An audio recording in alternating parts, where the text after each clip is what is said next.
అంటే మీరందరూ రాస్తామేమని అర్థం? మరి అర్థం ఏంటి? ఎందుకు చెప్పాడు ఆ విధంగా? Context that is more important. సందర్భం. అక్కడ సందర్భం ఏంటి?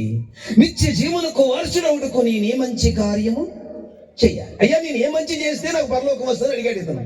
దానికి ప్రభు ఏమన్నాడు? మంచివాడు ఒక్కడే. అంటే అర్థం ఏంటి? నీకు నువ్వు మంచోడు కాలేవు, అర్థమైందా? మంచివాడు నేను మంచోడిని చేయగలడు అని అర్థం అక్కడ గ్రీకులో. అంటే అడిగే వ్యక్తికి మంచి అభిప్రాయం లేదు. ఎవరి మీద? యేసుప్రభు మీద. ఇప్పుడు మంచి ఫలాలు ఫలించే చెట్టు ఉంది, ఓకేనా? ఆ చేదు కాయలు కాసే చెట్టు ఉంది. ఇప్పుడు ఈ చేదు కాయలు కాసే చెట్టు మంచి తీయటి ఫలాలు ఇవ్వగలదా? Yes or no? ఇవ్వగలదు. ఎప్పుడు? దాని కొమ్మ దీని కొమ్మ రెండింటిని అంటుకట్టినప్పుడు. అక్కడ ఏంటంటే అక్కడ ఆ కాంటెక్స్ట్, ఆ సందర్భం ఏంటంటే యేసు ప్రభుని నమ్మాలి. ఎవరు? అది ధనవంతుడు. నమ్మితే అంతే ఏమవుతారు? యేసును ఎందరు అంగీకరించుదురో వారు దేవునికి పిల్లలైపోతారు. అప్పుడే నీకు ఆపాదించబడుతుందండి. అంతే.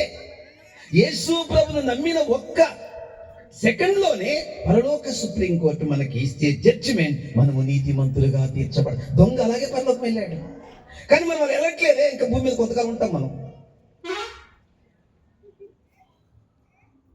కాబట్టి మన హృదయాన్ని రోజు చూసుకోవాలి. దేంతో? అమ్మయ్య, మీరు ఇక్కడే ఉన్నారైతే ప్రార్థనలో. ఓకే, ఏ ప్రార్థన అయితే మన హృదయాన్ని చూపిస్తుందో అదే ప్రార్థన మనకు అడుగుతుంది. ఎక్కడ? చదువు పాప. అపొస్తలుల కార్యం 22:16. గనుక నీవు తడవు చేయుట ఎందుకు? లేచి ఆయన నామమును బట్టి ప్రార్థన చేసి బాప్తిసము పొంది నీ పాపములను కడుగవేసుకో. విన్నారా? ప్రార్థన పాపాలు ఏం చేస్తుంది? అమ్మా చెప్పండి అమ్మా. స్వరం దేవుడిచ్చిన వరం. మాట్లాడండి చెప్పండి. ప్రార్థన హృదయాన్ని ఏం చేస్తుంది? గట్టి చెప్పండి అమ్మా. ఎలా ప్రార్థన హృదయాన్ని ఎలా శుద్ధి చేస్తుంది? చదువు పాప. యోహాను రాసిన మొదటి పత్రిక 1వ అధ్యాయం 7-9 వచనాలు. ప్రియులారా, మొదటి నుండి మీకున్న పూర్వపాద. యోహాను రాసిన మొదటి పత్రిక 1వ అధ్యాయం 7-9 వచనాలు చదువు. ప్రియులారా, మొదటి నుండి. యోహాను రాసిన మొదటి పత్రిక 1వ అధ్యాయము. ఆయన వెలుగులోనున్న ప్రకారము మనమును వెలుగులో నడిచిన ఎడల మనము అన్యోన్య సహవాసము గలవారమై ఉందుము. అప్పుడు ఆయన కుమారుడైన యేసు రక్తము ప్రతి పాపము నుండి మనలను పవిత్రులుగా చేయును. మనము పాపము లేని వారమని చెప్పుకొనిన ఎడల మనలను మనమే మోసపుచ్చుకుందాము, మరియు మనలో సత్యం ఉండదు. మన పాపములను మనము ఒప్పుకొనిన ఎడల ఆయన నమ్మదగిన. పాపములు ఒప్పుకొని విడిచిపెట్టాలి. సామెతలు అదే ఉంది. అతిక్రమములు దాచిపెట్టువాడు వర్ధిల్లడు, ఒప్పుకొని విడిచిపెట్టువాడు కనికిరము. అదేనండి, మనకు ఒకటి అలవాటు అయిపోయింది ఒప్పుకోవడం, కానీ ఏం చేయము. అది కడగబడము. గుర్తుపెట్టుకోండి. నేను పందిని, నేను కుక్కని, ఉపయోగమే లేదు. దానివల్ల ఉపయోగమే లేదు.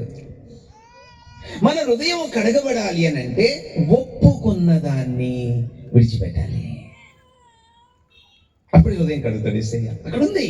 ఎంత అద్భుతంగా ఉందో ఆ వాక్యం. ఆయన వెలుగులో ఉన్న ప్రకారం. వెలుగంటే వాక్యం ముందు హృదయాన్ని ఏం చేస్తుందండి? వెలిగిస్తుంది. నా హృదయాన్ని చూపిస్తుంది. నేనెంత భ్రష్టున్నో, నేనెంత భ్రష్టులను చూపిస్తుంది. అందుకే మొదట వాక్యం విన్న తర్వాత లాస్ట్లో అందరి చేత ప్రార్థన ఎందుకు పాస్టర్ గారు చేయిస్తారంటే, వాక్యమేమో హృదయ స్థితిని చూపిస్తే ప్రార్థనేమో హృదయాన్ని కడుగుతుంది. వాక్యం అయిన తర్వాత లాస్ట్లో కొంత సమయం అందరూ అందుకే ప్రార్థనలో గడపాలి. ప్రతి ఆదివారం లేదా మీరు వాక్యం చదివినప్పుడు ఎప్పుడైనా బైబిల్ చదివి ప్రార్థన చేసుకోవడం అలవాటు చేసుకోండి.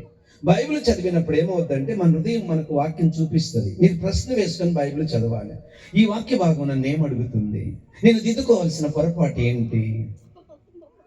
నేను నేర్చుకున్న నూతన పాఠం ఏంటి? ఈ రోజు నేను అనుసరించవలసింది ఏంటి? ఇందులో దేవుడు నాకు ఇచ్చే వాగ్దానం ఏంటి? ప్రశ్నలు వేసుకుంటే మీరు చదివిన భాగంలో ఏదో ఒక వాక్యం మీతో దేవుడు మాట్లాడతాడు. ఆ తర్వాత మోకరించి కొంత సమయం దేవుడితో గడపండి. దీని ఇంగ్లీష్లో కన్ఫెషన్, ఒప్పుకోలు ప్రార్థన. అంటే నేను ప్రజెంట్ ఏ పాపంతో పోరాడుతున్నాను, ఏ బలహీనత నాకుంది, ఏ బలహీనతో నేను యుద్ధం చేస్తున్నాను, దాని నుండి నాకు విడుదల రావాలని పదే పదే దాని మీద నేను ఫోకస్ చేసి నేను దేవునికి మొరపెట్టినప్పుడు, ఆ పాపాన్ని నేను అసహించుకోవడానికి శక్తిని మనం అడిగినప్పుడు ప్రభు ఖచ్చితంగా విడుదలిస్తాడు. చెప్పండి, ప్రార్థన ఏం చేస్తుంది? చూపిస్తుంది, హృదయాన్ని కడిగేస్తుంది. ఎన్నైనా ఎక్కడికి మొదట ఎవరు? వాక్యమైన యేసయ్య. రెండు ఎవరు? తండ్రి అయిన దేవుడు. మనం ప్రార్థన ఎవరికి చేస్తాం? తండ్రి అయిన దేవునికి. ఏ నామంలో చేస్తాం? యేసు నామములో. కాబట్టి మనం శుద్ధి చేయడానికి మొదటి వ్యక్తి ఎవరు? వాక్యం. రెండో వ్యక్తి ఎవరు? తండ్రి. ఇక మూడో వ్యక్తి ఎవరు? చూద్దాం. మూడో వ్యక్తి ఎవరు? చదువు పాప. యోహాను రాసిన మొదటి పత్రిక 3వ అధ్యాయం 20వ వచనం. దేవుడు మన హృదయము కంటే అధికుడై సమస్తమును ఎరిగి ఉన్నాడు గనుక మన హృదయము ఏ ఏ విషయములలో మన యందు దోషారోపణ చేయును ఆయా విషయములో ఆయన ఎదుట మన హృదయములను సమ్మతి. విన్నారు కదా? పరిశుద్ధాత్మ దేవుడు మన అంతరాత్మలో మనం దారిని వెళ్తూ ఉన్నా, లేదా మాట్లాడుతున్నా, లేదా చెడు చూసినా, లేదా చెడు విన్నా, లేదా చెడు ఊహించినా, వెంటనే సబ్ కాన్షియస్ మనస్సాక్షి అంతరంగ పురుషుడు నోరు తెరుస్తాడు. నా కుమార్తె చూడొద్దు, నా కుమారుడా వినొద్దు, నా కుమారుడా తలంచొద్దు, నా కుమార్తె ఊహించొద్దు, అది తప్పు, అది మంచిది కాదని వెంటనే మనలో ఉన్న పరిశుద్ధాత్మ నోరు తెరిచి మనతో మాట్లాడతాడండి. హృదయాన్ని చూపించే మూడో వ్యక్తి ఎవరు? పరిశుద్ధాత్మ. మొదటి వ్యక్తి ఎవరు? వాక్యం. రెండో వ్యక్తి ఎవరు? ప్రార్థన. మూడో వ్యక్తి ఎవరు? పరిశుద్ధాత్మ. హృదయాన్ని చూపిస్తాడండి ఆయన. చూపిస్తాడా? ఆయనకి విధేయ చూపిస్తే, ఆయనకి లోబడితే, విధేయ చూపిస్తే, ఆయనకి లోబడితే ఆ పరిశుద్ధాత్మ ఏం చేస్తాడు? చదువు పాప. తెస్సలోనికీయులకు రాసిన 2వ పత్రిక 2వ అధ్యాయము 13వ వచనం. ప్రభు వలన ప్రేమింపబడిన సహోదరులారా, ఆత్మ మిమ్మును పరిశుద్ధపరచుట. చాలు. విన్నారా? ఏ పరిశుద్ధాత్మ హృదయాన్ని చూపిస్తాడో, ఏ పరిశుద్ధాత్మ హృదయాన్ని గద్దిస్తాడో, ఏ పరిశుద్ధాత్మ మన హృదయంలో ఉన్న స్థితిని మనకు చూపించి మన విధేయత చూపిస్తే వెంటనే పరిశుద్ధాత్మ దేవుడు హృదయాన్ని ఏం చేస్తాడట? పరిశుద్ధపరుస్తాడు. ఎంతమంది? మన హృదయాన్ని చూపించేది ఎవరు? మన హృదయాన్ని కడిగేది ఎవరు? చెప్పండి తల్లి. మన హృదయాన్ని చూపించేది ఎవరు? మన హృదయాన్ని కడిగేది ఎవరు? 1 వాక్యం, 2 ప్రార్థన, 3 అంతే. ఎలా? వీళ్ళు ఎలా చేస్తారు? మనం ఏం చేస్తే ఈ త్రియేక దేవుడు మనల్ని కడుగుతాడు. మనం ఏం చేస్తే ఈ త్రియేక దేవుడు మనల్ని శుద్ధి చేస్తాడు. మనం ఏం చేస్తే ఈ త్రియేక దేవుడు మనల్ని చేస్తాడో చెప్తాను. చదువు పాప. కీర్తన గ్రంథం 34వ కీర్తన 18వ వచనం. విరిగిన హృదయం గలవారికి యెహోవా ఆసన్నుడు, నలిగిన మనస్సు గలవారికి ఆయన రక్షించును. విన్నారు కదా? 2 మాటలు ఉన్నాయి. మొదటిది ఏంటి? విరిగి. రెండోది ఏంటి? నలిగి. విరిగిన మనస్సు ఉంటే దేవుడు ఏమవుతాడట?